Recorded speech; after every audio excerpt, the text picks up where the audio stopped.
ग्वालियर में पति पत्नी विवाद में पति ने लाइसेंसी हथियार से पत्नी की सीने में गोली मारकर हत्या कर दी। हत्या की वारदात को अंजाम देकर आरोपी घर से फरार हो गया।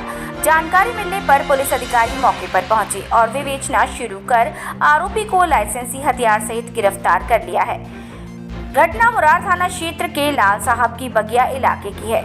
यहाँ किशन राजावत का उसकी पत्नी सीमा राजावत से शराब पीने को लेकर झगड़ा हुआ था।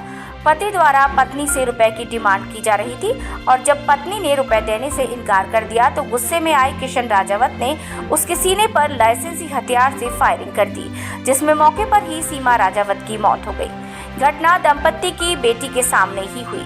गोली की आवाज सुनकर जहां पड़ोसी इकट्ठे हो गए तो वहीं मामले की जानकारी पुलिस को दी गई।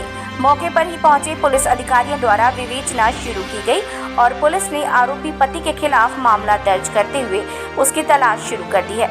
आरोपी युवक को गिरफ्तार कर लिया गया है और पुलिस द्वारा उससे पूछताछ की जा रही है।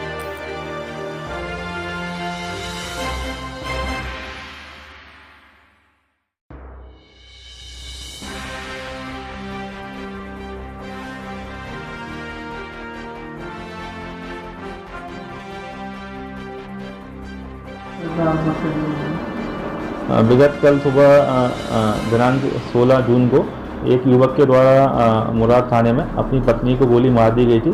साथ ही शराब पीने को लेकर के पत्नी से लगातार उसके झगड़े होते रहते थे।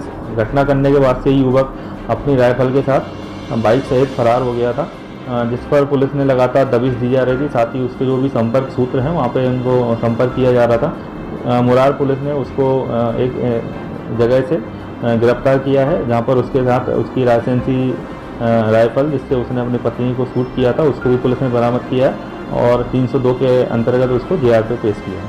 सुनाया था कि जमीन को जो मकान बेचने को लेकर कंटिन्यू प्रवर्तन था उनके पास। जो आरोपी युवक है वो सिक्योरिटी गार्ड की नौकरी करता था और उसका कुछ आगे कुछ और भी प्लान था, कुछ नया बिजनेस वगैरह शुरू करने का। तो इस पर से उसको पैसे की आवश्यकता के लिए मकान बेचने के लिए भी पत्नी पर दबाव बना रहा था और लगातार अपने दोस्तों के साथ मिलकर शराब का सेवन करता था, जिससे पत्नी उसको रोक टोक करती थी, जिससे भी युवक लगातार पत्नी से झगड़ा करता था। इन्हीं सब कारणों की वजह से उसने अपनी पत्नी की हत्या की है और साथ ही उसकी फैमिली पे उपस्थित जो भी लोग थे उनके भी बयान डिटेल में नोट किए गए हैं।